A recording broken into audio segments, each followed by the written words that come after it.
We will start by opening the Settings app. Scroll down until you find the Mail setting and select it. Select Accounts, and then select Add Account. Select Microsoft Exchange and enter your email address. Under Description, you can signify that this is your LC State email.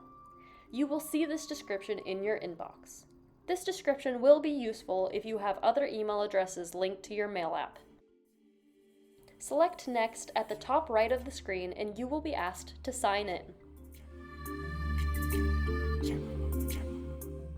After entering your password, you will be asked for sign-in approval via your Microsoft Authenticator app or text message.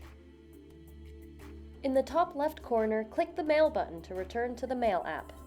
Once the authentication is approved, you must accept the requested permissions.